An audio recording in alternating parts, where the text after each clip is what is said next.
చూడండి ప్రియమైనటువంటి దేవుని బిడ్డలారా, దేవుడు నాకేమిచ్చాడు, ఏమిచ్చాడు అని ప్రతిరోజు దేవుణ్ణి అడిగే వాళ్ళు కూడా ఉన్నారు. నాకేమిచ్చావు యేసయ్యా అని. ఏమిచ్చాడా? మంచి ఆయుష్ ఇచ్చాడు. నిన్నటి దినాన ఒక న్యూస్ చూశాను, చాలా బాధ అనిపించింది, చాలా వేదన అనిపించింది. ఎన్నో ఆశలతో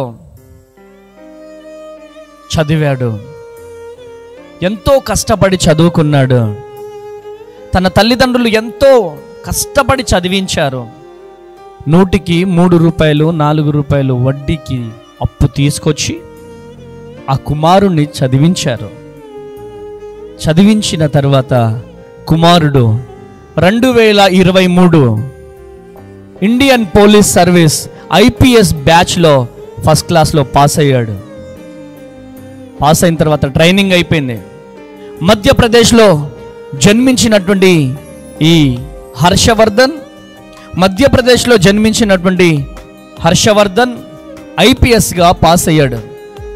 కర్ణాటక రాష్ట్రానికి, కర్ణాటకలో హసన్లో ఏఎస్పీగా ఛార్జ్ తీసుకోవడానికి వెళ్తున్నటువంటి తరుణంలో కారు టైర్ పేలి కారు యాక్సిడెంట్లో మరణించడం జరిగింది. ప్రియమైనటువంటి దేవుని జనాంగమా, ఎంత చక్కగా ఉన్నాడండి. ఎన్ని ఆశలు పెట్టుకొని ఎన్నో ఆశలతో చదువుకున్నాడు.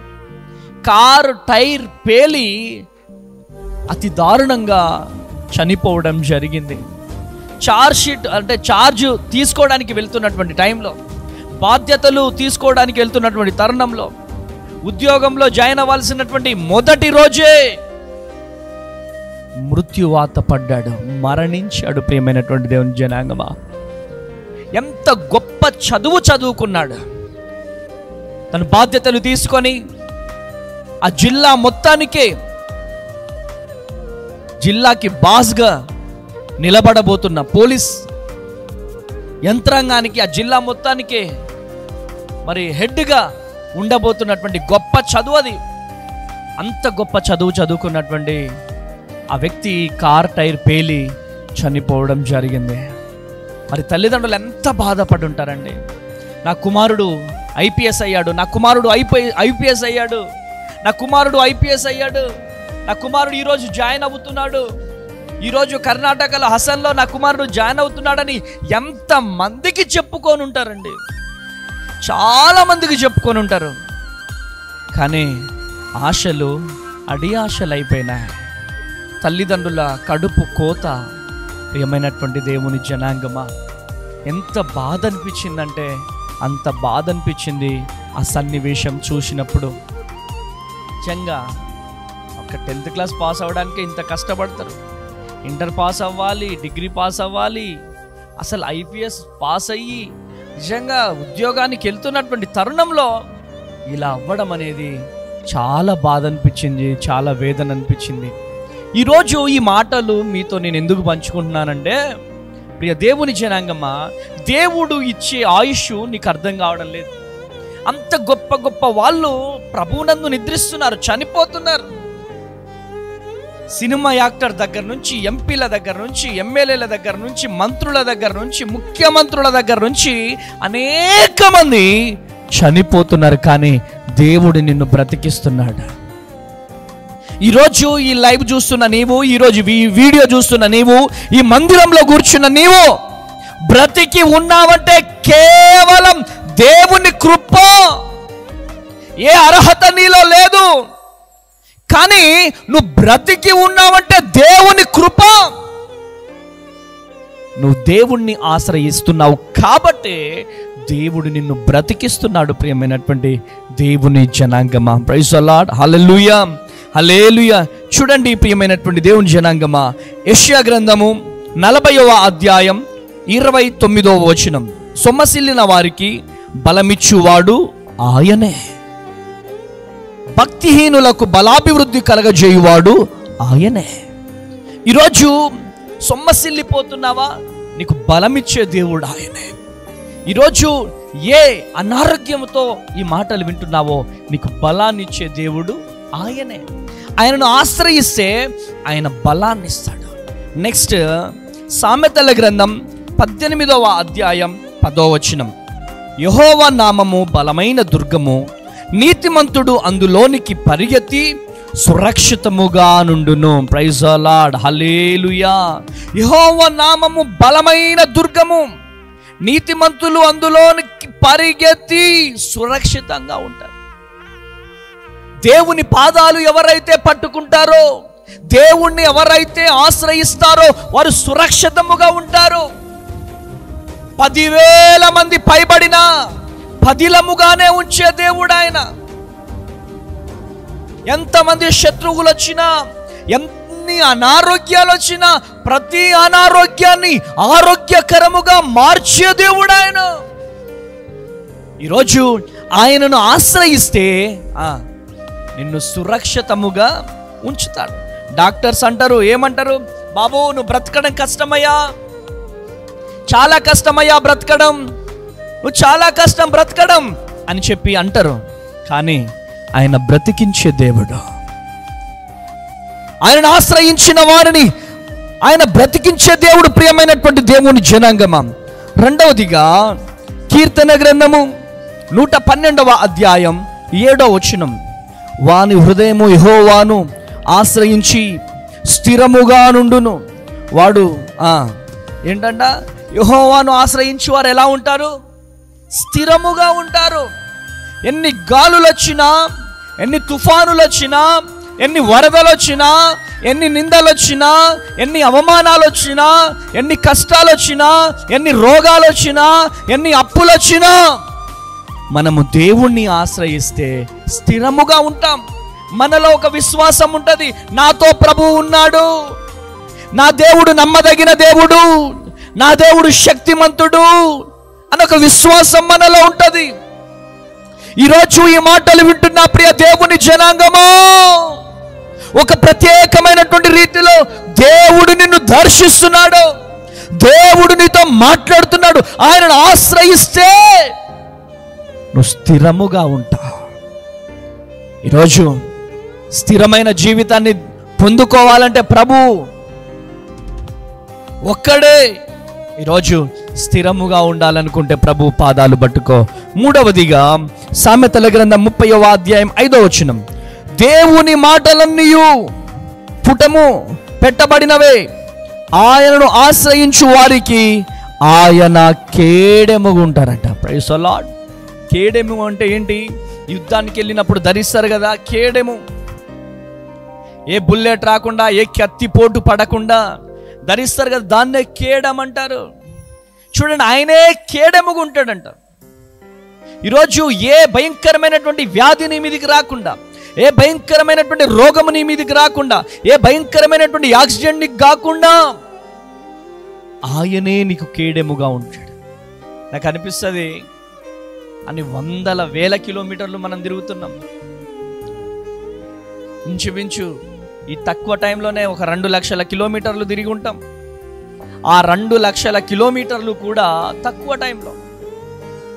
ఈ 2 లక్షల కిలోమీటర్లు ఏనాడు కూడా చిన్న యాక్సిడెంట్ కాలేదు, బండికి చిన్న గీత పడలేదు. బెంగళూరు వెళ్ళాలన్న కార్లోనే, కర్ణాటక వెళ్ళాలన్న కార్లోనే, ఛత్తీస్గఢ్ వెళ్ళాలన్న కార్లోనే, ఎక్కడికి వెళ్ళిన కార్లోనే. మొన్న ఎవరో చెప్తున్నారు, బెంగళూరు ఎలా వెళ్ళారా గారు అంటే, కార్లో వెళ్ళినాం. కార్లో వెళ్ళారా? కార్ ఏంటి, బడా దోస్తు కూడా వచ్చింది. Praise the lord, hallelujah. Car ఒకటే కాదు, మా బడా దోస్తు కూడా వచ్చింది, యవనస్తులందరూ కూడా వచ్చారు.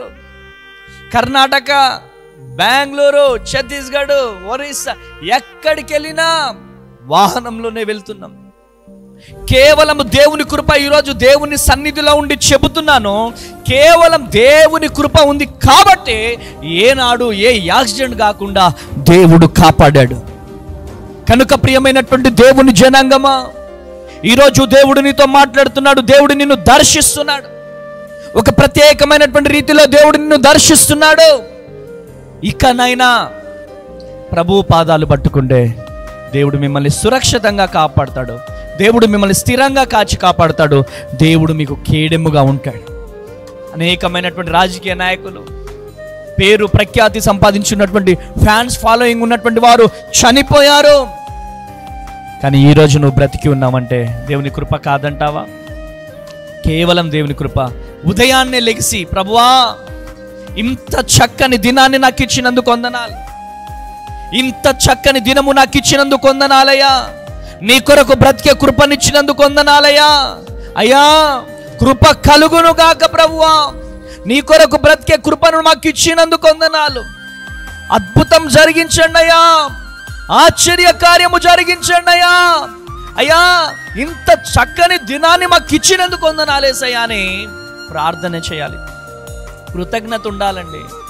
ఎన్ని కోట్లు ఉన్నా కానీ చక్కని ప్రాణం లేదు, చక్కని ఊపిరి లేదు, చక్కని జీవితం లేదు, చక్కని శాంతి నెమ్మది లేని జీవితాలు ఉన్నాయి. ఈరోజు నువ్వు ఇంత చక్కగా ఉన్నావంటే కేవలం దేవుని కృప. కనుక ఉదయాన్నే లేచి ప్రార్థన పూర్వకముగా ప్రభు పాదాలు పట్టుకోగలిగితే దేవుడు మీ జీవితంలో గొప్ప అద్భుతాలు చేయబోతున్నాడు. ప్రైజ్ ది లార్డ్, హల్లెలూయా. కృప కలుగును గాక. కనుక చక్కని జీవితాన్ని ఇచ్చిన దేవాతి దేవుని పాదాలు పట్టుకొని, ఆయన పాదాలు పట్టుకొని గోజాడాలి. ఏమిచ్చాడు అంటారు?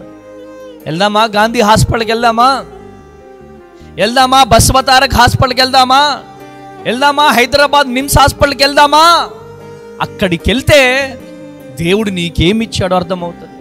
ఇక్కడి నుంచి ఇక్కడ తల ఉండదు, నడుము దగ్గర నుంచి 2 కాళ్ళు ఉండవు, చేతులు కట్ అయిపోయి ఉంటాయి. నిమిషానికి కొన్ని వందల శవాలండి ఎత్తుకెళ్తా ఉంటారు.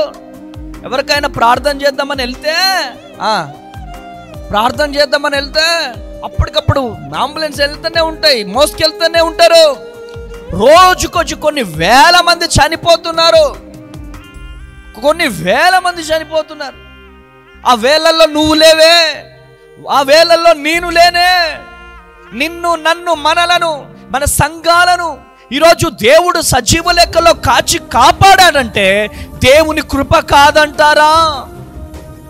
అనేకమైన యాక్సిడెంట్లో చనిపోవలసినటువంటి నీవు, కరోనా టైంలో చనిపోవలసిన నీవు, రోగములో చనిపోవలసినటువంటి నీవు, నిన్ను బ్రతికించింది ఎవరు? దేవుడు కాదా? దేవుడే. ఆయనే నిన్ను బ్రతికించాడు. కనుక ప్రభు పాదాలు పట్టుకొని ఉదయాన్నే లెగిసి గోజాడి ప్రభు పాదాలు పట్టుకోవాల్సిందిగా ప్రభు పేరట మనవి చేస్తున్నాం. ప్రియమైనటువంటి దేవుని బిడ్డలారా, హల్లెలూయా. రోజు మొదట జామున ఉదయాన్నే లెగిసి దేవుని కృప కొరకు మనం ప్రార్థన చేయాలి. Praise the lord. దేనికోసం ప్రార్థన చేయాలి? దేవుని కృప కొరకు మనం ప్రార్థన చేయాలి. దేవుని కాపుదల కొరకు మనం ప్రార్థన చేయాలి. భర్త బయటికి వెళ్తున్నాడా? భర్తకు ప్రార్థన చేసి పంపు. నీ పిల్లలు బయటికి వెళ్తున్నారా? పిల్లలకు ప్రార్థన చేసి పంపు.